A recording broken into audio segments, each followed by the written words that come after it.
तो आज हमें जो भट्टी कर रहे हैं स्वयं के परिवर्तन की भट्टी, क्योंकि भट्टी का लक्ष्य है स्वयं को बदलना। सो परिवर्तन के लिए कुछ धारणाएं आज इस भट्टी से लेके जाएंगे, क्योंकि जितना आप स्वयं को बदलेंगे विश्व परिवर्तन के कार्य में सहयोगी बन सकेंगे। स्वयं को बदलने से पद ऊंचा मिलेगा। जितना स्वयं का परिवर्तन करेंगे वायुमंडल शक्तिशाली बना सकेंगे। जितना स्वयं को बदलेंगे आपके चाल चलन से सेवा हो जाएगी। परमात्मा को प्रत्यक्ष कर सकेंगे। कब? स्वयं को बदलने से। और स्वयं को बदलने से दुनिया भी क्या हो जाएगी? बदल जाएगी। तो स्वयं की परिवर्तन का आधार क्या है, इसके बारे में आज पूरी दिन भट्टी करेंगे। स्वयं की परिवर्तन का आधार, सबसे पहला आधार है स्वराज्य अधिकारी बनना, अपने इंद्रियों पर शासन करना। और जो संगम युग में इंद्रियों पर शासन करेगा वो भविष्य का राजा बनेगा। तो इसमें से किसको किसको राजा बनना, हाथ खड़ा करो कांकेर वाले। अच्छा, सबको राजा बनना है, वाह बहुत अच्छा। हाँ, इतनी राजा ही मिल गए, ताली तो बजाओ। लेकिन राजा कौन बनेगा उसकी सिस्टम है।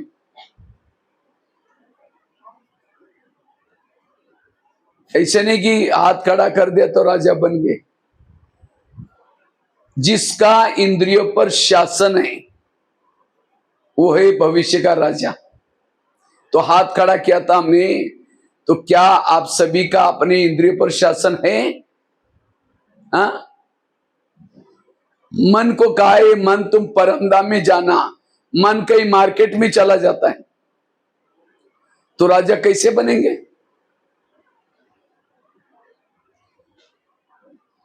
योग में बैठे हैं, आंखें बंद है, पर चिंतन सुना रहे हैं, और क्या हुआ? जिसका एक कान पर कंट्रोल नहीं, जिसका आंखों में कंट्रोल नहीं, और मोबाइल में कोई गलत चीजें देख रहे तो उस समय बंद नहीं होगी, रात को चाहे 12 बजे टिक टिक करते रहेंगे। इसका मतलब जिसका इंद्रियों पर शासन नहीं है वो राजा कैसे बनेंगे? तो राजा बनने का आधार है स्वराज्य अधिकारी स्थिति। और जो संगम युग में स्वराज्य अधिकारी है वो क्या बनेगा? तो हाथ खड़ा किया था, हम राजा बनने वाले हैं। तो क्या सभी का इतना शासन है? नहीं तो अंधेरी नगरी चौपट राजा, टकेसर भाजी टकेसर खाजा। इस नगरी का राजा सोए, उसके अंदर जोचे हो रहे। इसलिए अगर भविष्य के राजा बनना चाहते हो, एक एक इंद्रियों पर शासन करो। अनुशासन करने वाला ही दूसरे पर शासन कर सकता है। जिसका इंद्रियों पर शासन है उसका व्यवहार सबको प्रिय लगेगा। जिसका इंद्रियों पर शासन है उसके जीवन में दैवी गुण दैवी शक्तियां होगी। उसके बाद सहन शक्ति होती। कई कहते मुझे सहन ही नहीं होता। क्यों नहीं होता? इंद्रियों पर शासन। क्योंकि थप्पड़ मारते गुस्सा करते कौन करते? इंद्रिया करती है। क्योंकि घोड़े की लगाम आत्मा के पास नहीं है, घोड़े अपने अपने आप दौड़ रहे हैं। इसलिए गीता का सारा ज्ञान का सार है, हे अर्जुन तुम अपने घोड़े के लगाम अपने हाथ में रखो। इसीलिए रोज इनसे बातें करो, और एक एक इंद्रिया अगर कोई गलत काम करती है उसको सजा दो। ये है परिवर्तन का आधार। स्वयं को बदलना मतलब बैज पहन लिया, सफेद ड्रेस पहन लिया, ये तो ऊपर का परिवर्तन हो गया। स्वयं को बदलना अर्थात हर इंद्रियों पर शासन रखना। और जिसका हर इंद्रिय पर शासन है वो कहेगी माता बड़ी अच्छी, ये भाई बहुत अच्छा है। अच्छा ही मतलब क्या? उसका अपने पर संयम है।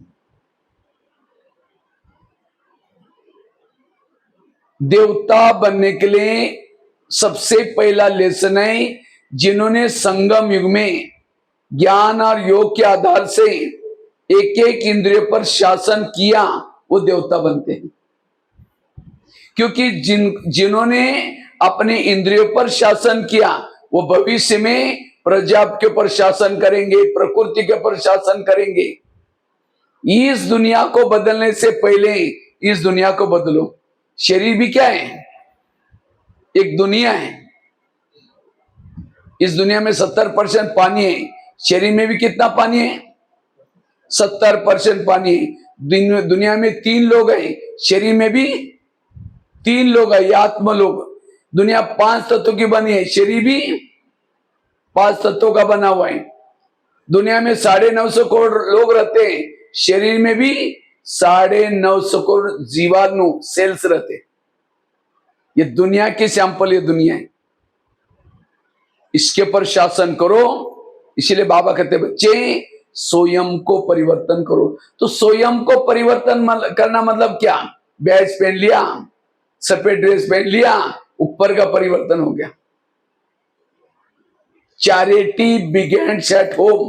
बाबा कहता है आप अपने घर को सुधारो। घर मतलब लौकिक नहीं, ये शरीर आत्मा का पहला घर है। तो क्या इस घर में ज्ञान में चल रहे सभी? आंखें ज्ञान में चलती है? अगर आंखें ज्ञान में चलती, योग में बंद क्यों होती? अगर कान ज्ञान में चलता, पर चिंतन क्यों सुनता? अगर मन ज्ञान में चलता, तो योग के समय बाबा के पास जाता, इधर उधर क्यों भटकता?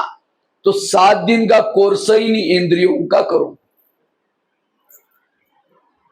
इस युद्ध के मैदान में अकेले आत्मा ज्ञान में चलने से कुछ नहीं होगा, इंद्रियों का सहयोग चाहिए। और जिसका इंद्रियों का सहयोग है, वो है स्वराज्य अधिकारी। और ये है स्वयं को परिवर्तन करने का आधार। और जिसका सारा दिन इंद्रियों पर शासन है, आंखें योग्य वही देखती है, कान योग्य है वही सुनता है, मुख योग्य है वही बोलता है, मन योग्य है वही सोचता है। सारा दिन वेद देखा नहीं सुना नहीं, तो योग में बैठते ही क्या हो जाएगा? योग लग जाएगा। आज कहते योग में माया मतलब आते मतलब कोई राक्षस आकर गिलाता है। सारा दिन की वेद देखी सुनी, वो बातें सामने आती। इसलिए सारा दिन हमें हर इंद्रियों को क्या करना है? अनुशासन में चलाना है। यह है पुरुषार्थ। हमें कोई नया पुरुषार्थ नहीं करना है, जो हमारे ब्रह्मा बाबा ने किया है, जो हमारे दादियों ने किया है, वही पुरुषार्थ करो। बाबा ने क्या किया? बाबा रोज अपनी इंद्रियों का दरबार लगाते थे। बाबा की एक डायरी मिली थी, और उस डायरी में एक एक इंद्रियों से बाबा ने बातें की थी। लेकिन आज हमारा ध्यान है इसके तरफ। अंधेरी नगरी, चौपट राजा, टकेसर बाजी, टकेसर काजा। इस नगरी का राजा सोया है, उसके अंदर जोचे हो रहे। राजा कौन बनेगा, दासी कौन बनेगी, साहूकार कौन बनेगा, सिस्टम है। कोई ज्ञान में चलता है, धन की सेवा नहीं करता, ज्ञान दूसरों को नहीं सुनाता, इंद्रियों के अधीन है, वो क्या बनता है? दास दासी। दास दासी वो बनते जो उदास रहते। उदास वो होते जो इंद्रियों के अधीन।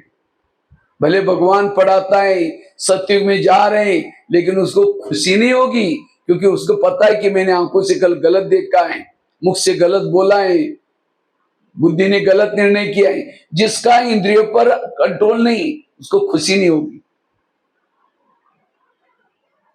जो किसी के श्रृंगार नहीं करते, भविष्य में क्या बनेगी? श्रृंगार करने वाली बनती है। दासियां क्या करते हैं? रानी का, राजा का क्या करते हैं? उसको बाल बनाना, श्रृंगार करना, नहलाना, ये सब किसका काम होता है? दासियों का। क्योंकि संगम युग में किसी आत्मा को नहलाए नहीं ज्ञान से, किसी का ज्ञान का श्रृंगार नहीं किया, बस ज्ञान सुनते गए, अपने घरों में कामों में व्यस्त रहे, इसीलिए वहां क्या करना पड़ेगा, दासी बननी पड़ेगी। बाबा की ये मुरली केवल किसके लिए नहीं है, कोई, ये सब बाबा सब राजा बनाने के लिए मुरली पढ़ा रहे हैं, लेकिन हम सुनते करते नहीं। कोई ज्ञान में चलता है, धन से सेवा करता है, ज्ञान भी दूसरों को सुनाता है, लेकिन इंद्रियों के अधीन है, वो क्या बनता है, क्या बनता है, साहूकार बनेगा। क्यों साहूकार बनता है, क्योंकि उसने धन सेवा में लगाया, ज्ञान ज्ञान दूसरों को सुनाया, लेकिन इंद्रियों के अधीन था, इसलिए क्या बना, साहूकार बना। और कोई ज्ञान में चलता है, धन सेवा में नहीं लगाता, ज्ञान दूसरों को नहीं सुनाता, लेकिन इतना गुप्त पुरुषार्थ कर रहे हैं, उसको ये पक्का किया कि पुरुषार्थ करेंगे तो पद मिलेगा। इसलिए ना ब्राह्मणों के संगठन में बस वो योग लगा करके स्थिति बना रहे, इंद्रियों पर जीत प्राप्त किया, वो क्या बनेगा, क्या बनेगा, राजा तो बनेगा, लेकिन कंगाल राजा बनेगा। क्यों, धन से सेवा नहीं की, ज्ञान दूसरों को नहीं सुनाया। कोई ज्ञान में चलता है, धन से सेवा करता है, ज्ञान दूसरों को सुनाता है, इंद्रिय पर शासन है, वो है संपन्न राजा। तो चेक करो आपकी गाड़ी कौन से ट्रैक पर चल रही। मैं दासी बनने वाली हूं, साहूकार बनने वाली हूं, क्या बने, मुकड़ा देख ले प्राणी, सबको चांस है। बाबा ने कोई मुरली में ये नहीं कहा कि जो मधुवन में रहने वाले वो राजा बनेंगे, बोला है कभी, ये भी नहीं कहा जो समर्पित है वो राजा बनेंगे, ये भी नहीं कहा कि जो जिन्होंने मम्मा पापा को देखा है वो राजा बनेंगे। राजा बनने की सिस्टम है, जिन्होंने अपने इंद्रियों पर शासन किया वो क्या बनेंगे, राजा। ये तो पर्सनलिटी होती है ना। अब कोई गरीब माताओं को उन्होंने कैसे, इसलिए बाबा ने राजा बनने के लिए, शरीर तो सबके पास है ना, है सबके पास, इसके ऊपर कंट्रोल करना है बस। हाथ आपका है, मुंह आपका है, और जिन्होंने इसको ही कंट्रोल नहीं किया वो जीवन में कुछ नहीं कर सकता। ये है पुरुषार्थ, और ये पुरुषार्थ बाबा ने किया, और इसी पुरुषार्थ से बाबा नारायण बने। इसलिए बाबा क्या बोलता है, बच्चे फॉलो फादर। फॉलो फादर करना मतलब केवल सफेद ड्रेस में फॉलो नहीं करना, बाबा ने जो किया वो करना है। ये तो आजकल फेसबुक में, व्हाट्सएप में इतनी उल्टी सुल्टी बातें आ रही, हम वही करते रहते हैं, और बाकी जो बाबा ने जो किया वो नहीं कर रहे, इसलिए सफल नहीं बनेंगे। अगर सफल बनना है, ये पुरुषार्थ करना है।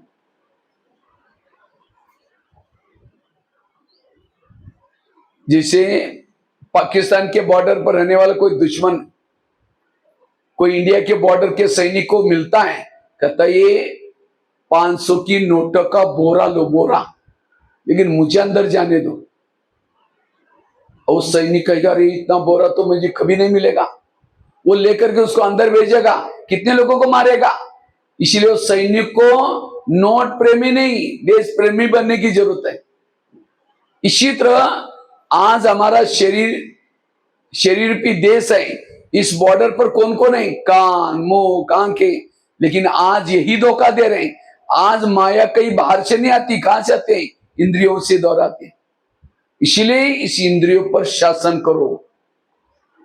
ये भक्ति मार्ग नहीं, आए मुरली सुन ली घर में चले गए, लेकिन देवता बनने के लिए, विकार पर जीत प्राप्त करने के लिए ये पुरुषार्थ। जैसे भारत में अंग्रेज घुसे थे, कैसे घुसे थे, सभी ध्यान से सुन रहे हैं ना। बीच बीच में कोई पॉइंट्स अच्छे लगते ताली बजा सकते हैं, ताली के लिए कोई जीएसटी नहीं है। ऐसा नहीं कि ताली बजाने से जीएसटी कट जाएगी, वो तो मोदी जी ने फ्री किया है। और जितनी बजाएंगे उतना हमारी मेमोरी पावर भी, क्योंकि हमारे हाथ में क्या होते हैं, एक्यूप्रेशर के पॉइंट है, वो एक्टिव हो जाते हैं, हम एक्टिव हो जाते हैं, नींद नहीं आएगी। बाजू में कोई सो रहा है वो भी उठ जाएगा। एक बार बजाओ सभी ताली। न तो माया कहेगी अरे ये तो मेरा राज्य छीनने के लिए भट्टी चल रही है इनकी, चलो मैं चुपचाप, वो तो आती है खिड़की से आएगी, इधर दिखाई नहीं पड़ेगी। वो क्या करेगी, आकर के थोड़ा सा आलस अलबेलापन की बूटी सूंघा करके चली जाएगी। फिर क्लास सुनते सुनते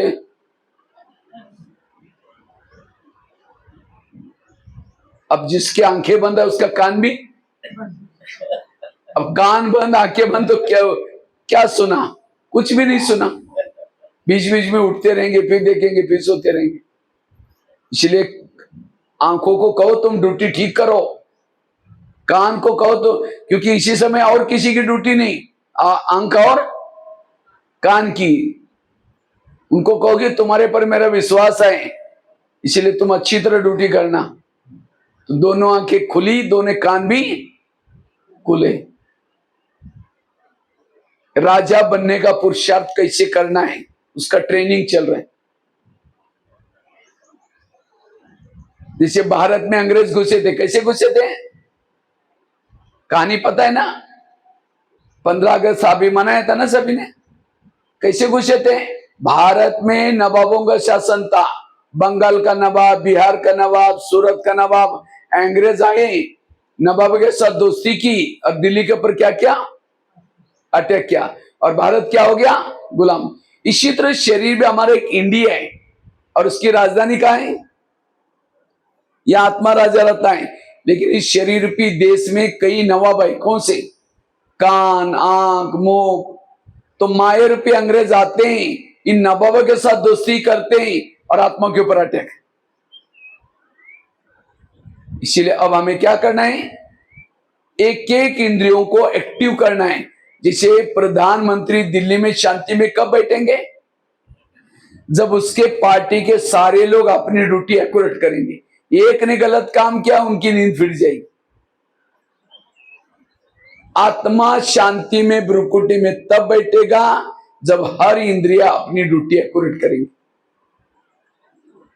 एक ने गलत काम किया, आत्मा की नींद फिट गई, शांति में नहीं बैठेगा। बाबा कहते 3 तखत है, एक का है भ्रुकुटी का तखत, दूसरा है परमात्मा का दिल का तखत, और तीसरा है भविष्य का तखत। और ये हम पुरुषार्थ किसे लेकर रहे हैं, भविष्य का राजा का तखत लेने के लिए। कौन ले सकता है, जो बाबा के दिल तक को लेता है वही ले सकता है।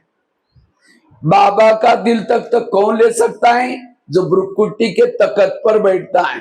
भ्रुकुटी के तखत पर वही बैठ सकता है जिसका इंद्रियों पर शासन। इंद्रियों पर शासन नहीं है तो आत्मा इसने क्यों बोला या ऐसा क्यों करता है, वो डांस करती रहेंगी व्यर्थों की, आसन पर नहीं बैठेगी। और जो आसन पर नहीं है उसको कौन रिगार्ड देगा, कोई इंद्रिया रिगार्ड नहीं देगी। और इसीलिए आज हमारे ये शरीर रूपी देश विघ्नों में, जो शरीर हमारा विघ्नों में, इंद्रिया विघ्नों में, तो सारा हमारे जीवन के विघ्न। तो भारत में अंग्रेज घुसे थे, उनको भगाया कैसे, कैसे भगाया। ये शरीर भी हमारे इंडिया है और इस इंडिया की राजधानी क्या है, और इस इंडिया में कई नवाब है, कौन से, कान, मुंह, आंखें, मन, बुद्धि, कौन है, नवाब।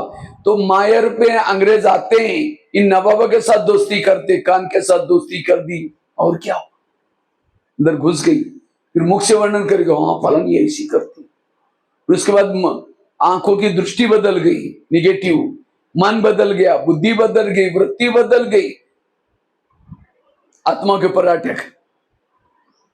चाहते नहीं पर फिर भी दूसरे की बुराई करेंगे, परचिंतन करेंगे, अधीन।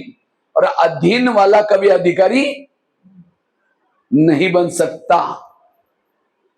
अनुशासन वही कर सकता है, अनु मतलब आत्मा, शासन मतलब आत्मा का शासन बॉडी पर है, वही दूसरों पर शासन, संसार पर शासन कर सकता है। इसलिए स्वराज्य अधिकारी का ये जो टॉपिक है, सबसे महत्व का टॉपिक है इस ज्ञान में। इसलिए स्वराज्य अधिकारी बनो, हर इंद्रियों पर शासन करो। तो भारत में अंग्रेज घुसे थे, उनको भगाया कैसे, क्या किया? जगह जगह पर सभा लगाई। ताली तो बजी नहीं भाई, कुछ माताओं की आंखें बंद रहे, क्योंकि मेरी नजर बहुत तेज होती है, क्योंकि मैं तो कैदियों को पढ़ाता हूं। छोटे छोटे बच्चे भी लास्ट तक सिर नीचे करेंगे आपस में बात, तो मैं तुरंत उस बच्चे को उठा करके खड़ा करता हूँ, क्या कर रहे थे आपस में। इसलिए यहां भी नजर तेज होती है, तो इसलिए ध्यान रखना, क्योंकि एक सोएगा उसका वायुमंडल दूसरे को भी सुला देगा। ठीक है, तो मैं आपको बता रहा था स्वराज्य अधिकारी बनो। तो भारत में अंग्रेज आए थे, उनको भगाए कैसे? अपनी जनता को जागृत किया। हमारी जनता कौन है? इंद्रिया कौन है? हमारी जनता है। जैसे भारत में जगह जगह पर सभा लगाई, दांडी यात्रा निकाली गई, नमक का सत्याग्रह, जालियनवाला बाग, नारे बनाए, वंदे मातरम। वंदे मातरम अंग्रेज बोलने नहीं देते थे, तो क्या किया? क्योंकि उनको हिंदी नहीं आती थी, उनको लगता है ये हमको अंग्रेज सोचते थे भारतवासी वंदे मातरम इसीलिए बोल रहे हैं, बांधो और मारो कर रहे हैं हमको, इसलिए बोलने नहीं देते थे। और तब जाकर के जनता जागृत हुई, अंग्रेज लोग चले गए। तो हमें भी क्या करना है? रोज हमें जनता को जागृत करना है। हमारी जनता कौन है? इंद्रियां। हमारी हर इंद्रियों के अंदर माया के प्रति नफरत आए, माया गोव्यक। अब होता क्या है? कान कहता है और क्या हुआ? कान आपका हितैषी नहीं है। इन इंद्रियों को आपके हितैषी बनाओ, प्यार करो। जैसे प्रधानमंत्री को कोई गाली देने वाला पत्र लिखा, वो पत्र कहां जाएगा? कहां जाएगा? उसके पीए के पास आता है सीधा, फिर पीए पढ़ेगा, फिर फाड़ के फेंके, क्या फालतू आदमी लिखता है, इतना अच्छा काम करे प्रधानमंत्री, माना उसका पीए कैसा है? उसका हितैषी है। इसी तरह हमें कोई गाली देता है तो हमारा पीए कौन है? कौन है? कान। वो वहां आते ही कान फटाफट सबको पहुंचाता है नियम, देखो हमको गाली दी, गाली दी, गाली दी, गाली। सारा मन डिस्टर्ब हो गया, बुद्धि डिस्टर्ब हो गई, सारे इंद्रिय डिस्टर्ब हो। और सवेरे की 4 पेज की मुरली सुनी थी, उसको ये नहीं कहता आज बाबा ने ऐसा बोला ऐसा बोला, उसको निकाल लेता है। इसका मतलब कान मेरा हितैषी नहीं। अगर आंख मेरी हितैषी होती तो योग में बंद क्यों होती? अपने अपनी ड्यूटी ठीक करती। और ये हितैषी क्यों नहीं है? हम उनसे बातें नहीं करते। और ब्रह्मा बाबा ने ये काम किया, इंद्रियों से बातें की। कृष्णा रथ में जब बैठता है, पहले क्या करता है? पहले घोड़ों को थपथपाता है, प्यार करता है, पुचकराता है, फिर ऊपर बैठेगा। इसी तरह हमें भी शरीर रूपी रथ में आने के बाद क्या करना है? अपने घोड़ों से प्यार करना। हमारे घोड़े कौन से? कान, मुंह। जब नहाते धोते परम धाम से अमृत वाला करके आए, फिर पहले घोड़ों को प्यार करो। नहाते धोते तो क्या करो? कान से प्यार करो। हे कान, तुमको ऐसी चीज आज ना सुनना जो मेरी पराजय हो जाए। हे आंखें, तुमको ऐसी चीजें ना देखना जो मेरी पराजय हो जाए। हे मेरे मुख, तुमको ऐसी चीज ना किसी को बोलना जो अपमान हो जाए, किसी का मेरे से नाराज हो जाए। हर एक को अब आज युद्ध के मैदान में अच्छी तरह सेवा करनी, इसलिए उनसे प्यार करो।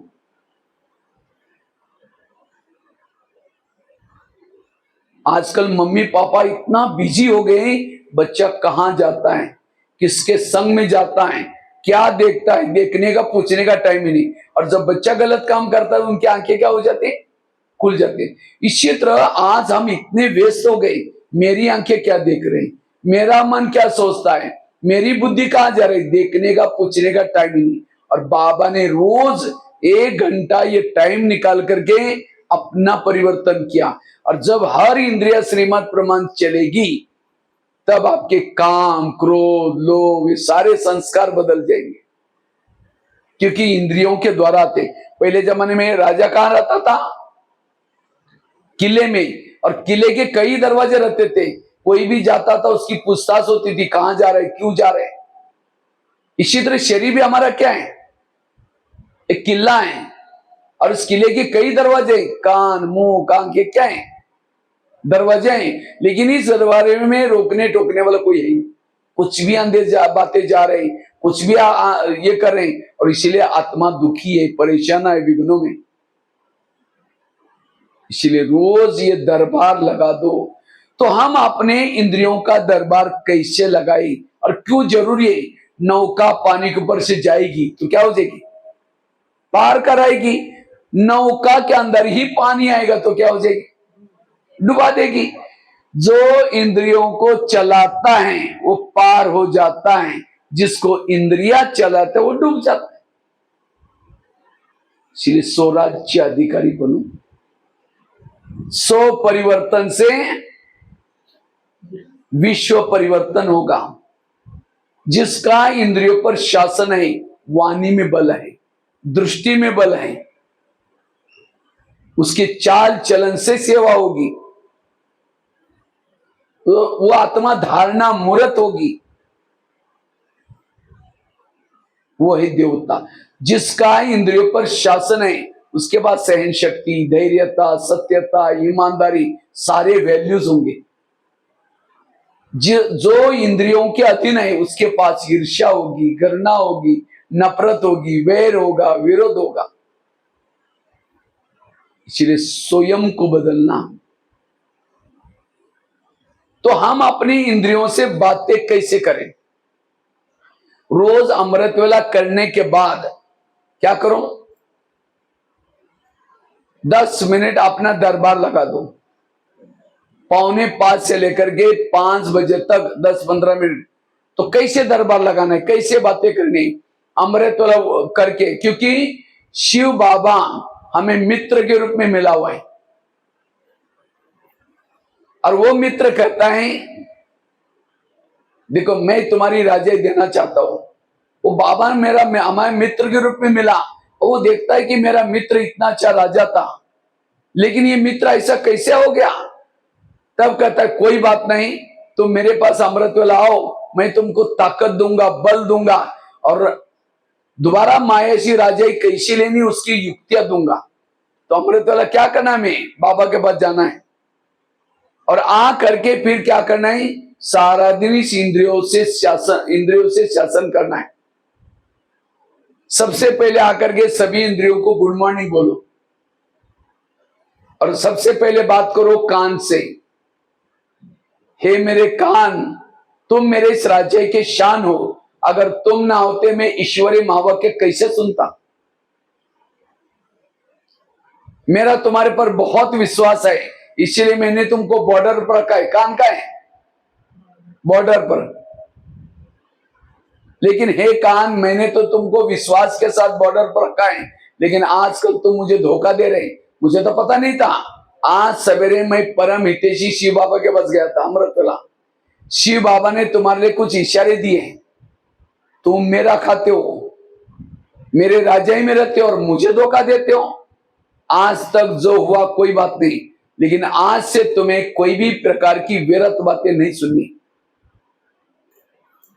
अगर सुनेगा, मैं सबके सामने सजा दूंगा। रात को 10 बजे दरबार लगाऊंगा। ये कब बोल रहे हैं?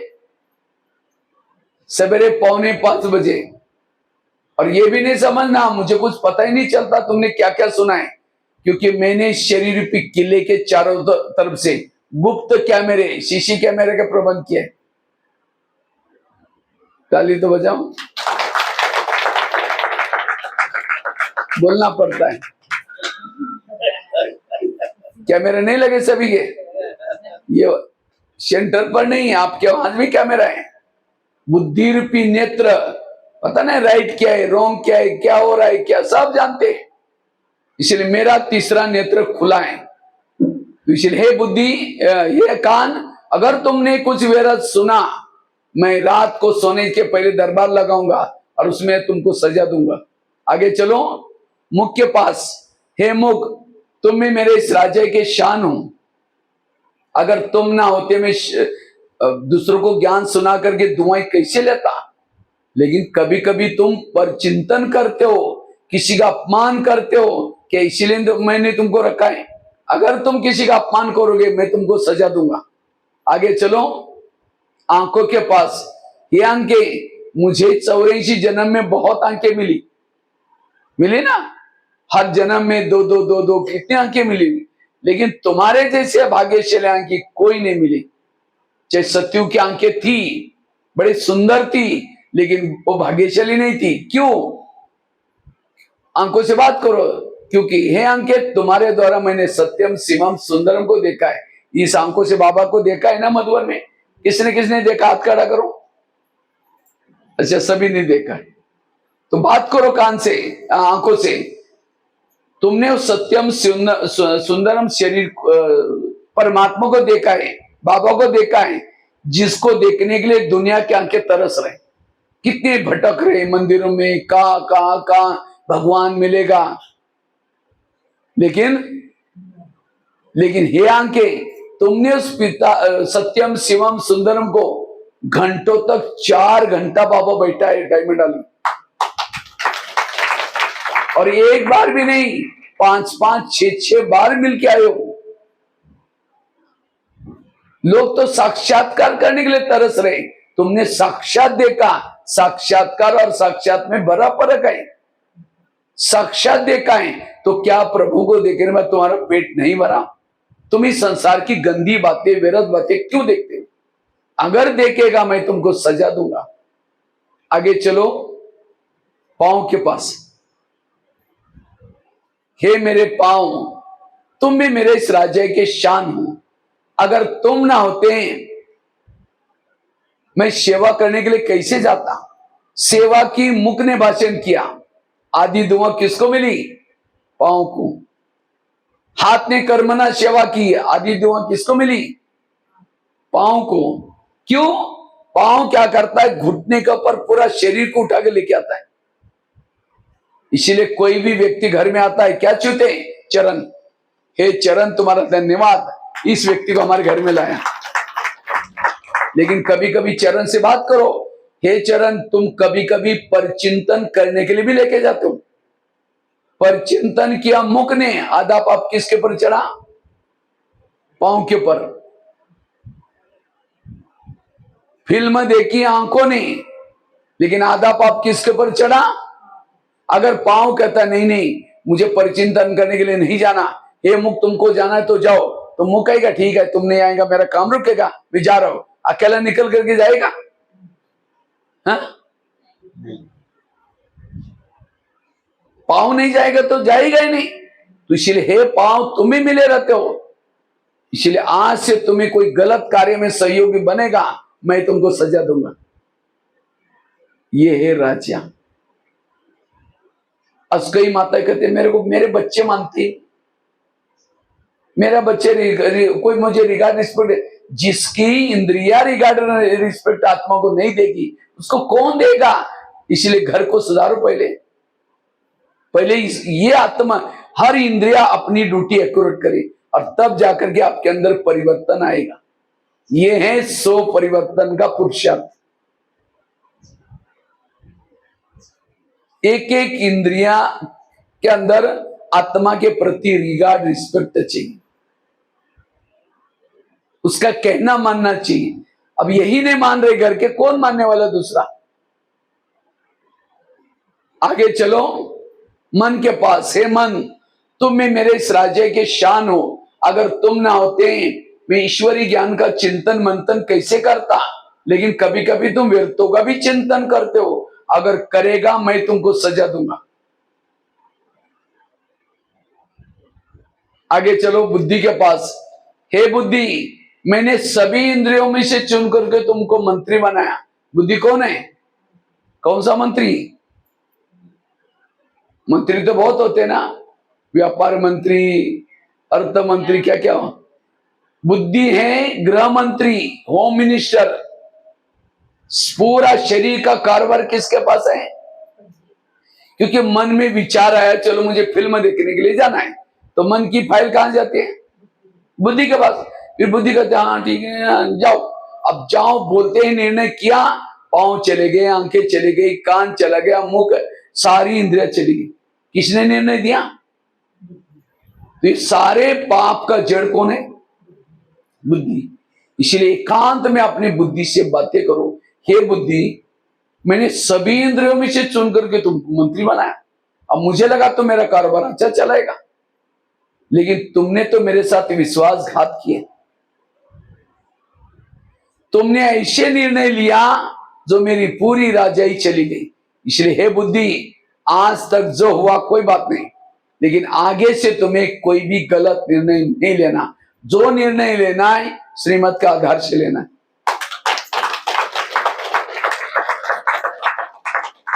ये है राजा। तो हाथ खड़ा किया था, हम राजा बनने वाले हैं, तो क्या इतना टेंशन है?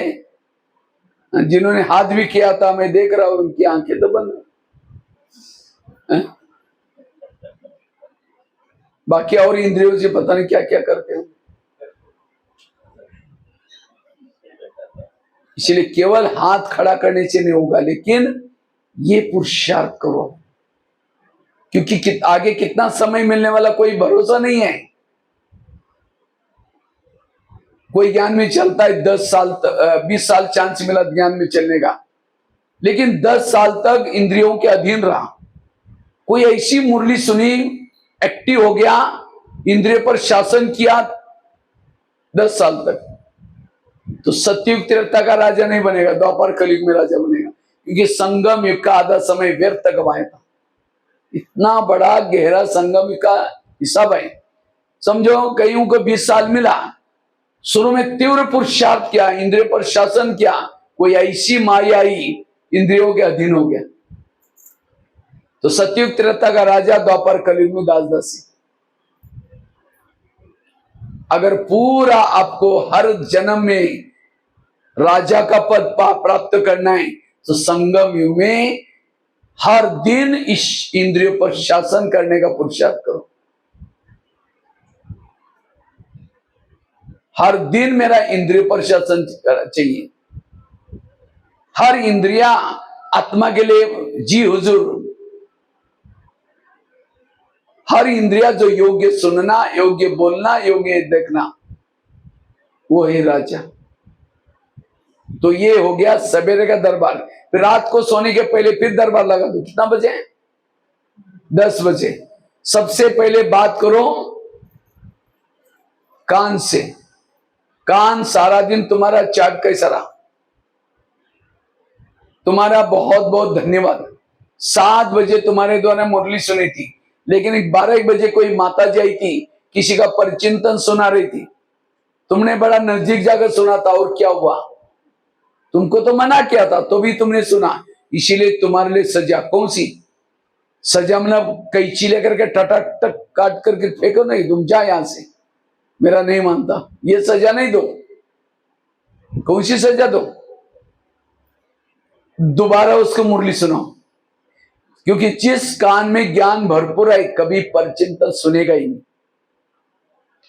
ये अलौकिक सजा। आगे चलो, मुख के पास। मुख से बात करो। मुख तुम्हारा सारा दिन का चाट कैसा रहा? तुम्हारा धन्यवाद। 7 तुम आज बहुत अच्छी ज्ञान की बातें का चिटचिट किया, ये किया, लेकिन 12-1 बजे जो एक माता जी आई थी, किसी की व्यर्थ बातें सुना रही थी, तुमने और अच्छा सहयोग दिया, और क्या हुआ? और क्या हुआ? क्योंकि मैं तो 5 दरवाजे के अंदर बैठा हूं। दुश्मन 5 लोगों को क्रॉस करके आता है। तुमने भी ड्यूटी ठीक नहीं की, इसीलिए तुम्हारे लिए सजा कौन सी? कल का दिन तुम्हारा मौन रहेगा। मौन है मुख की सजा, ताकि परसों फिर अक्ल आएगी, पर चिंतन नहीं करेगा। इसको कहते हैं राजा। एक एक इंद्रियों पर शासन, क्योंकि यह विद्यालय कोई साधारण नहीं, प्रिंस प्रिंसेस बनने वाला विद्यालय। दास दासी जो आते हैं ज्ञान, ये जो बाबा कहते हैं वो करते नहीं, वो अपने आप दास दासी अपने आप छटाई हो जाएगी, साहूकार बन जाएंगे। लेकिन लक्ष्य क्या रखना है, क्या बनना है? राजा। और राजा बनने का आधार है स्वराज्य अधिकारी स्थिति।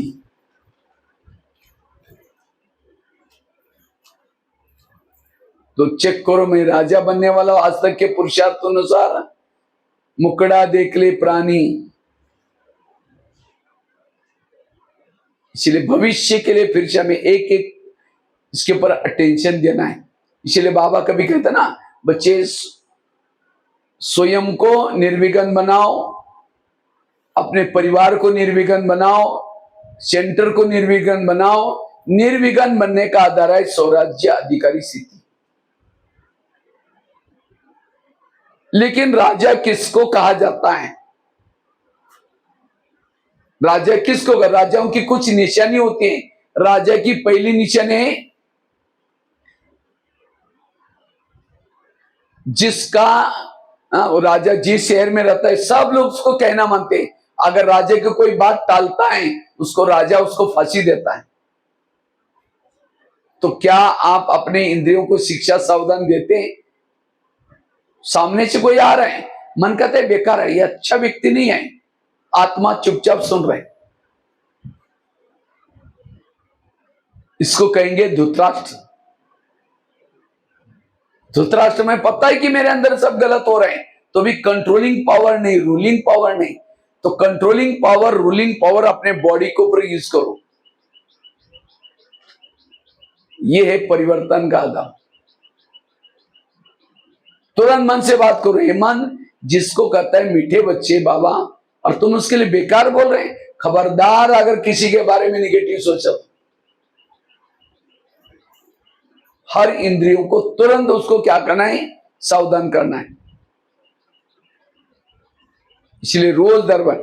दूसरी राजा की निशान है, राजा दानी होता है। राजा के घर से कोई खाली, तो आप लोगों ने हाथ खड़ा किया था हम राजा बनने वाले हैं, तो इतना दान करते हैं,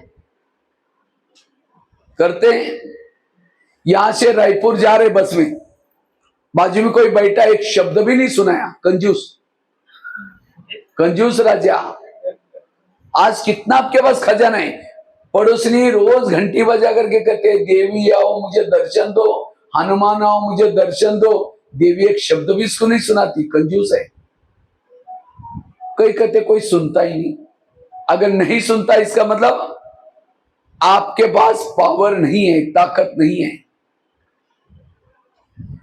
अब नहीं सुनते तो ये तो कह सकते बाबा ये जो सामने वाली आत्मा इसका कल्याण कर लेना, उसके भी बुद्धि का ताला खोल देना।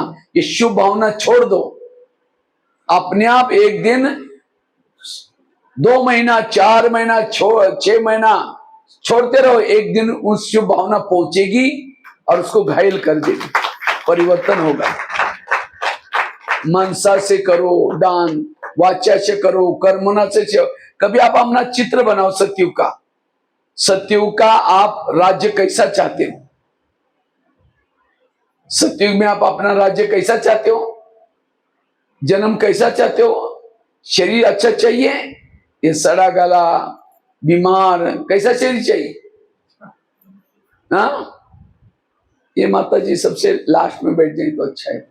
ये माता समझ, लास्ट में बैठना माता जी, लास्ट वाली चेयर में। नहीं कोई वही नहीं, सिर में समझ गए, क्योंकि कई दवाई वगैरह खाते हैं तो उसका असर, उसका वाइब्रेशन पे।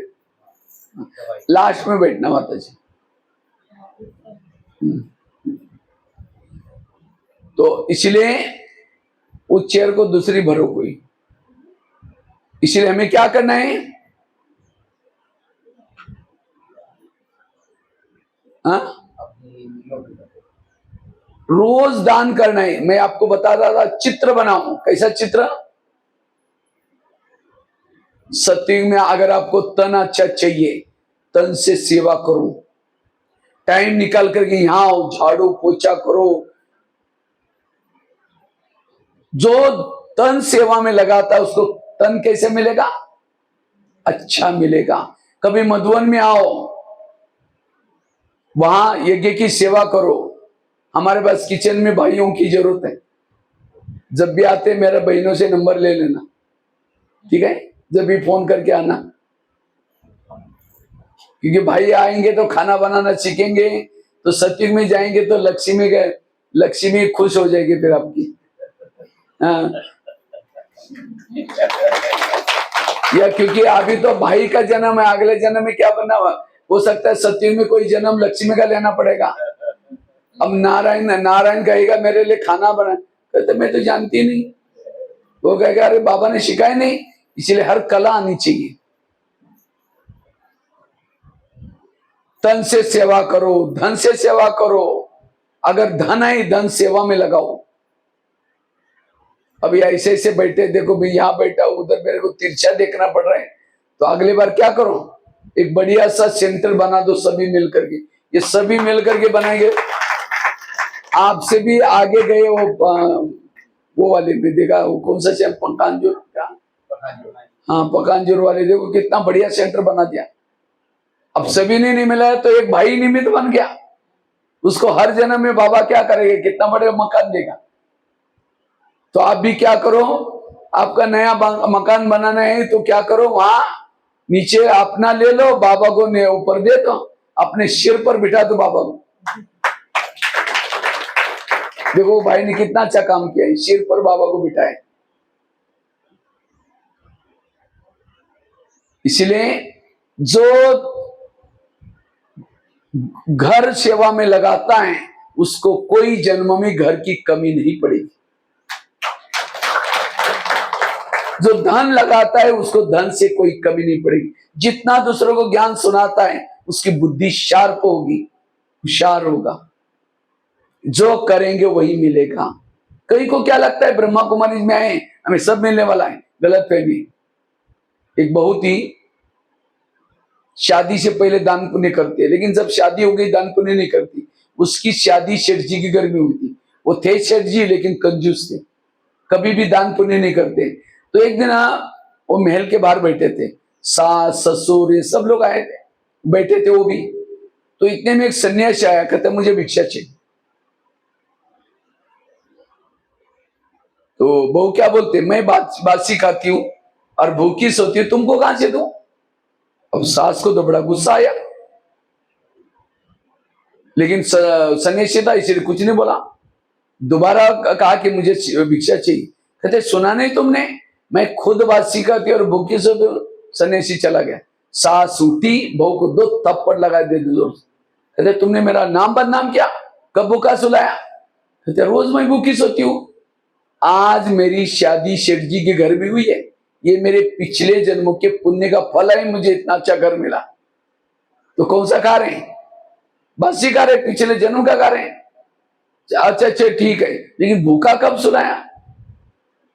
कहते हैं अगले जन्म के लिए आप मुझे कुछ करने नहीं दे रहे, दान पुण्य करते नहीं, तो अगला जन्म मेरा बिल्कुल कंगाल होगा। इसलिए मैं कहते मैं भूखी सोती हूँ।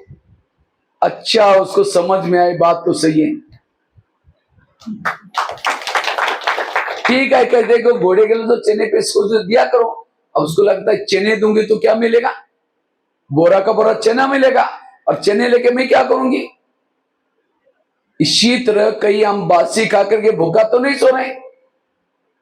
आज हमें बाबा इतना तरावटी माल दे रहे हैं, इतना पालना दे रहे हैं, कितना ज्ञान मिल रहे हैं। ये कौन से कर्मों का फल है? 63 जन्मों से दर दर में भटके थे, व्रत किया था, उपवास किया था, उसका फल मिल रहा है। तो कौन सा खा रहे हैं? अभी बासी खा रहे हैं और भूखा सो रहे। मतलब अगर मैंने आज दान नहीं किया, पुण्य नहीं किया, तो अगले जन्म के लिए कैसे सो रहे हैं? इसलिए बासी खा करके भूखा नहीं सो, रोज कुछ करो।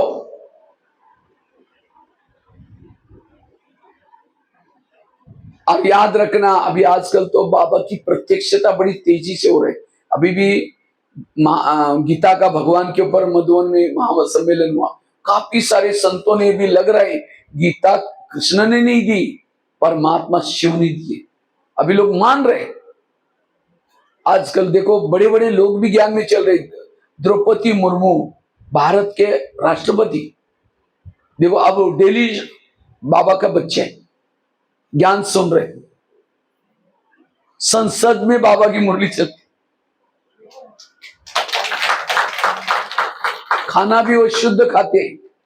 ये कितनी बड़ी बात होगी, जहां लक्ष्मी नारायण वही तो रहते, वही महल होगा दिल्ली में। धीरे धीरे ये एक दिन आएगा बाबा की प्रत्यक्षता होगी।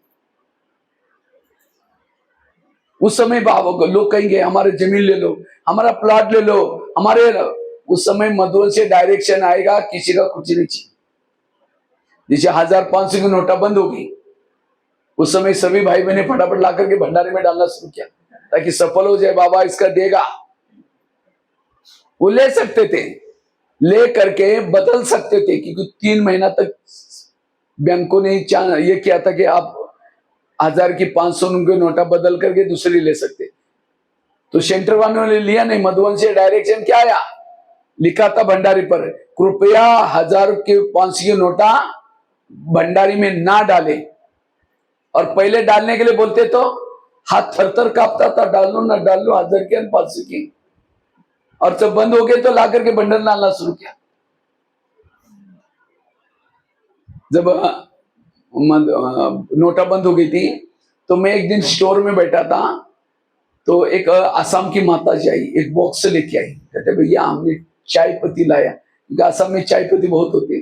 मैंने कहा माता जी रख दो, बॉक्स रखे। फिर उसके बाद जो चाय पत्ती यूज करता है भाई, चाय वाला, वो भाई को कहा कि लेके जाओ, लेके गया, खोला, चारों तरफ से चाय पत्ती, बीच में 1000 500 की नोटा। क्या उसने देखे गई, सफल हो गया वो, और ही भोलेनाथ को झूठी देकर के क्या क्या वो झूठी नोटा दी, बाबा को भी क्या क्या, ठीक है, इसलिए सफल नहीं हुआ उसका। इसलिए बाबा कहते हैं आगे चल करके आप अब कुछ देंगे तो भी लेंगे भी नहीं, और उससे प्राप्ति भी नहीं होगी। इसलिए जो करना है अब कर लो। इसलिए मैं सभी को मिलकर के क्या करना है, तन से मन से, कितना दिया वो महत्व का नहीं। दादी प्रकाशमणि, अभी चल रहा है ना दादी का महीना, अभी 25 तारीख को दादी का स्मृति दिन है। दादी हमेशा अपने भाई बहनों को कहती थी अपने प्रॉपर्टी के 4 हिस्से बनाओ। समझो आपको 100 रुपए तनख्वाह मिलती है, तो 100 रुपए से 25 रुपए बैंक में रखो, 25 रुपए रोज यूज करने के लिए रखो, 25 रुपए मधुबन में भेजो, 25 रुपए अपने जेब में रखो। कितना अच्छा बैलेंस। ये भी नहीं कहे कि जितना आता सब आश्रम में दे दो, नहीं, आपको तो गृहस्थी भी देखनी है। बैंक में भी रखो, ऐसा नहीं कि सारा बैंक में भी रखो, विनाश हो जाएगा, फिर संकल्प चलेंगे। बैलेंस रखने वाले के कोई संकल्प नहीं चलेंगे, कहेंगे हमने चारों तरफ सफल किया। अचानक कोई जरूरी पड़ी, बैंक में रखा है, इसलिए ऐसे बैलेंस से चलो। इसलिए जो धन से सेवा करता है वो है राजा, क्वालिटी वाली आदमी। अगर आपके पास गाड़ी है, सेवा में लगाते हैं, कोई भी जन्म में व्हीकल से कमी नहीं पड़ेगी। इसलिए बाबा कहते बच्चे सेवा में यूज करो। तीसरी राजा की निशान है, फलों का राजा किसको बोलते हैं, आम को। क्यों आम को क्यों बोलते हैं, आम को फल का राजा क्यों बोला? वैसे तो बोलना चाहिए नारियल को, क्योंकि उद्घाटन करते किसको तोड़ते हैं, नारियल को तोड़ते हैं। भगवान को प्रसन्न करना किसको तोड़ते हैं, लेकिन नारियल को राजा नहीं बोला, किसको बोला है, क्यों, आम के साथ प्यार होता है ज्यादा। निशानी क्या है, जब आम का सीजन होगा मुंह में लेके चूसते रहेंगे, निकालते रहेंगे, डालते रहेंगे, निकालते रहेंगे, प्यार करे उसे। कितना प्यार करते हैं, और कोई फलों को प्यार नहीं करते। वो गुटली खत्म भी हुआ तो भी चूसते ही रहेंगे, फेंकने का दिल ही नहीं करते। हाँ? और जो सूखा नारियल लेकर चूसो, 32 दांत है वो भी टूटेगा, मिलेगा कुछ नहीं, और ये भूसा अंदर जाएगा मुंह में। इसलिए राजा बनने के लिए प्यारे बनो। अगर आप सामने से आ रहे, आपको देख करके कोई रास्ता काट देता है, आपको चेहरा देखना पसंद नहीं करता, राजा नहीं बनेंगे। क्यों? आपका इंद्रिय पर संयम नहीं, आपके बोल में ठीक नहीं है, इसीलिए लोग आपसे डरते हैं, देखना पसंद नहीं करते। इसलिए प्यारे बनो। दादी दादी जब डायमंड हॉल से जाते, लोग बस टक टक करके देखना चाहते, एक झलक देखना चाहते। क्यों? उनका इंद्रिय पर संयम है। और फलों का राजा हमको ही क्यों बोला? जब कोई थक जाता है, परेशान होता है, कौन से पेड़ के चीज जाकर सोता है? आम के। थकान मिट जाएगी, फ्रेश हो जाएगा। अगर गलती से नारियल के नीचे सोएगा, छाया तो छोड़ो, नारियल टूट करके सिर भी तोड़ देगा। कहने का मतलब, अगर दुनिया से कोई तंग होकर के, परेशान होकर के आपके संपर्क में कोई आया और यहाँ की उल्टी सुल्टी बात सुना रही है, अभी तो ऐसे चलते हैं, कौन संपन्न बने, ये भी बहने भी गुस्सा करते, वो आया था शांति के लिए, दिमाग खराब करके गया और परेशान होकर के गया। ऐसी आत्मा कभी राजा नहीं बन सकती। राजा बनने के लिए दूसरे का दुख हरो, परेशानी को मिटाओ, वो है राजा। इसलिए आम बनो, नारियल मत बनो। और फलों का राजा आम को क्यों बोला? आम ऊपर से नरम होता है, गुठली बड़ी सख्त होती है, हथौड़ी मारो तो भी नहीं टूटेगी, इतनी सख्त होती है। और नारियल कैसा होता है? ऊपर से सख्त है और अंदर से नरम है। जो व्यक्ति ऊपर से स्ट्रिक्ट है, मैं जैसा कहता ऐसा करो, ये करो, वो करो, खुद नहीं कुछ नहीं करेगा, दूसरों को ऑर्डर करते रहेगा। लोगों को पता है, हाँ जी जरूर करेंगे, पीछे मौके हमको पता आप कैसे। इसलिए आचार्य बनो, पंडित नहीं बनो। दूसरों को कहेंगे अमृत वेला उठना चाहिए, ये करना चाहिए, मोबाइल देखना नहीं चाहिए, और खुद देखते रहेंगे, अमृत वेला मिस करते रहेंगे। ब्रह्मा बाबा पहले वो करते थे, बाद में कहते थे।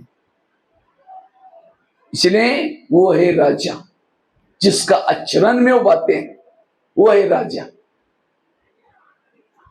और फलों का राजा हमको क्यों बोला?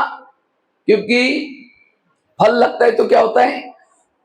झुकता है, और नारियल बहुत ऊपर जाएगा। पता नहीं नारियल तोड़ते कैसे होंगे, अब कैसे चढ़ते होंगे उसके पर। लेकिन आम क्या होता है? सहज कोई भी तोड़ सकता है उसको। तो राजा बनो, नारियल मत बनो। नारियल माना जो रियल नहीं, उसको तोड़ो, छोड़ो। वैसा तो नारियल फल या आत्मा का प्रतीक है। किसका प्रतीक है? आत्मा का प्रतीक है। नारियल का कलर कैसा होता है? लगभग केसरी। आत्मा का कलर क्या है? केसरी। केसरी कलर है ना एकदम लाल लाल, एकदम केसरी कलर। नारियल को 3 होल होते हैं, हर नारियल को होते 3 होल, आंखें जैसे होता है ना 3। ये मन, बुद्धि और संस्कार का प्रतीक है। और नारियल भी कोई बुरी चीज नहीं। नारियल तो सभी बीमारियों की दवाई है, लेकिन वो अंदर का पानी, खोबरा जो है, दवाई का काम करते हैं। कोई भी पेशेंट होते हैं, उसको क्या पिलाते हैं? नारियल पानी। अर्थात, लेकिन वो नारियल पानी पीने के लिए, खोबरा खाने के लिए ऊपर का कवच तोड़ना पड़ता है, और कवच बड़ा खतरनाक होता है। नारियल को खोबरा भी ऐसा वैसा नहीं निकलता। एक बार हम भोग लगाने के लिए नारियल को निकाल रहे थे, और वो चाकू ऐसा खिसक गया, इधर से इधर ही निकल गया। तब से नारियल देखते ही हमने को। इसी तरह आत्मा के अंदर ओरिजिनल जो संस्कार है, उस ओरिजिनल संस्कार को बाहर निकालना है तो क्या करना पड़ेगा? क्या करना पड़ेगा? ऊपर के कवच को तोड़ना पड़ेगा। जो आत्मा के ऊपर जो विकारों का कवच लगा है, काम, क्रोध, लोभ, उसको तोड़ना पड़ेगा। इसीलिए भक्ति मार्ग में क्या करते हैं? नारियल को तोड़ते हैं। माना जो रियल नहीं, उसको तोड़ो, छोड़ो, वो है नारियल। और नारियल अगर तोड़ते समय क्या करते, ये धक से टूटता है तो कह के उसका उद्घाटन अच्छा है, इसका मुहूर्त शुभ है। 5 बार माला मारा लेकिन टूटा ही नहीं, कह के मुहूर्त ठीक नहीं है। ज्ञान में चल रहे हैं लेकिन एक धक से संस्कार नहीं बदल रहे, आपका पद ऊंचा नहीं होगा। एक धक से संस्कार है। और नारियल को केवल शिव जी के सामने रखते नहीं, मूर्ति के सामने रखते नहीं, उसको तोड़ेंगे, पानी निकाल देंगे, कहेंगे भगवान, और खुद को तोड़ना पड़ता है। इसी तरह हमने भी अपना आत्मा का नारियल लाकर रखा है, बाबा के सामने रखा है, तोड़ा नहीं, बाबा प्रसन्न नहीं होगा। केवल बाबा से बनने से थोड़ी प्रसन्न होगा, उसके संस्कारों को निकालो। और वो है राजा। तो राजा बनने के लिए संस्कारों का परिवर्तन। चौथी चीज है राजा की निशानी। राजा क्या करता है? शिकार करता है। राजा शिकार किसकी करता है? किसकी करता है? चूहों को मार करके गांव में घुमाता है ढोंड बजा करके। फिर किसकी करता है? शेर की। अर्थात अगर भविष्य में राजा बनना है, संगम में जो शिकार करता है वो क्या बनेगा? तो आप लोगों ने हाथ खड़ा किया था, हम राजा बनने वाले। कितने लोगों ने शिकार किए बताएं? कितने शेरों को मारा है? शेर मतलब जंगल वाला नहीं, अज्ञानी आत्मा को ज्ञानी बनाना, वो है शेर। तो आज तक किसने किसने इसको ज्ञान सुना करके मैंने पक्का धारणा पालना करा करके बीके बनाया? हाँ, हाथ खड़ा करो बस। बाकी नहीं, किसी ने शिकारी नहीं की। और राजा बनने के लिए सभी ने किसके ऊपर राज्य करेंगे? अब अपने घर के ऊपर या खेती के ऊपर? नहीं तो फिर दासी बनना पड़ेगा। इसलिए राजा बनने के लिए शिकार करना है। और भी ऐसे नहीं 2-4 दिन के बाद मरने वाली बुढ़िया को सुनाया, बड़ा सुहा बिल्ली की शिकार होगी। ऐसे को ज्ञान सुनाओ जो एक आए उसके साथ 10 लोग आ जाए अंदर, वो है शेर। 1 महीने में एक को बीके जरूर बनाओ, तो 12 महीने के कितने हो जाएंगे? 12। कई कहते भाई जी सुनते ही नहीं है। अगर नहीं सुनता, आपके ज्ञान के अंदर, तीर के अंदर ताकत नहीं है। इसलिए क्या करो? धारणा में ला करके सुनाओ, सुनेंगे जरूर। मुझे तो बड़ा शिकार करने का बड़ा शौक है। देखो आप 10-12 दिन से छत्तीसगढ़ के नक्सलाइट में आया, डरावनी जगह पर गए थे, बीजापुर, दंतेवाड़ा सब। अब जितने लोगों के स्कूल में इधर उधर का पब्लिक प्रोग्राम किया, ये एक टूर में करीबन 20-25 शिकार तो हो ही जाते, 20-25 शेर। और पूरा भारत में चक्कर लगाता रहता हूं। तो आपके चारों तरफ से कितना बड़ा जंगल है, इसलिए शिकार करने का शौक चाहिए। जो शिकार नहीं करता वो राजा कभी नहीं बन सकता। इसलिए राजा बनने के लिए शिकार करो। कई कहते भाई जी सुनता ही नहीं कोई। अगर नहीं सुनता, आपके पास जो ज्ञान है उसके अंदर धार नहीं है, धार लगा दो। अच्छा, कोई नहीं सुनता तो क्या करो? उस शिकार को जाली में फंसाओ। ये सेंटर क्या है? कंकेर में ये सेंटर जाली बना कर रखा है शेर को पकड़ने के लिए। मीठा मीठा बोल के आओ, मारने का काम बहने कर ही देगी। लेकिन आपका काम है यहां तक लेके आना। जिन्होंने यहां तक लाया वो बीके बना, आधी दुआएं उसको भी मिल जाएगी। लेकिन याद रखना, शिकार बड़ी सावधानी से की जाती है। नहीं तो कई बार अखबार में आता है कोई शिकार करने के लिए गया था और शेर ने उसको फाड़ कर रख दिया। कई जाते किसी को ज्ञान सुनाने के लिए, अरे हमारा ज्ञान बहुत अच्छा, आप चलो ना, वो स्वयं परमात्मा आए हैं, ये दुनिया बदलने वाले, सतयुग आने वाले हैं। अच्छा, अभी फंस गए क्या ओम शांति में? अरे वहां बाहर का भोजन नहीं खाते, ब्रह्मचर्य का पालन करते हैं, ये कोई लाइफ है क्या? ये सफेद ड्रेस पहनते हैं, ये क्या बिल्ला पहनते हैं, इसलिए दुनिया में है। अरे खाओ पियो मौज करो। ओम शांति। कल से खुद ही आना बंद कर गया। गया था शिकार करने के लिए, खुद ही मर गया ना। इसलिए शिकार करने के लिए क्या करते हैं? ढाल तलवार ये सारी चीजें लेके जाते हैं। तो आप भी क्या करो, जो बाबा ने इतनी सारे अस्त्र शस्त्र लेके गए दिया है वो भी लेके जाओ। अगर कोई नहीं सुन रहा, उल्टा सुल्टा बोल रहे हैं, तो ढाल लगाओ, ड्रामा की ढाल, ये मेरे कुल का नहीं, कुल का नहीं, कुल का नहीं, अपने आप बचा कर ले जाओ। ये हमारे ब्राह्मण कुल का, अगर कुल का होता तो ऐसी उल्टी सुल्टी नहीं बोलता। बच्चा क्या, शिकार करने का संस्कार चाहिए, तब राजा बनेंगे। तो राजा बनने के लिए क्या क्या बताया? एक तो रोज अपना दरबार लगाना है। लगाएंगे ना सभी दरबार? कैसे लगाना है? कैसे कान से बात करना है, मुख से बात करना है, आंखों से बात करना है, एक एक बात मैंने गहराई से बताई। दूसरी क्या बताई? सजा कैसी देने उनको। अगर कोई कर्मी है, कई कहते सतयुग कब आएगा, अब कितना साल बाकी है, कृष्ण जन्म कब लेगा। बाबा ने कहा था कि संगम केवल 100 साल का होता है, अभी 87 साल तो पूरा हो गया, मतलब अब 10-12 साल हो गए, तो कृष्ण किस जगह पर जन्म है? सतयुग का गायन क्या है? एक धर्म, एक राज्य, एक भाषा। क्या एक आत्मा का राज्य इस शरीर पर है?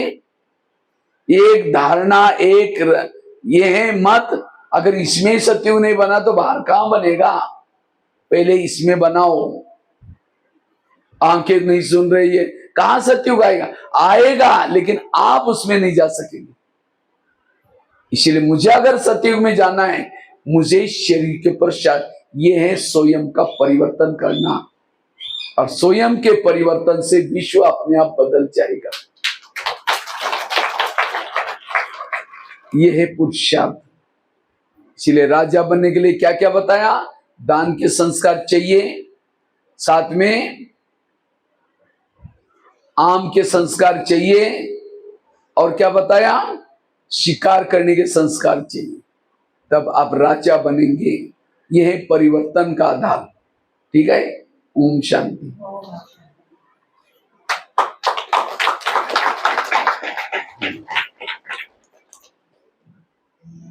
तो समझ में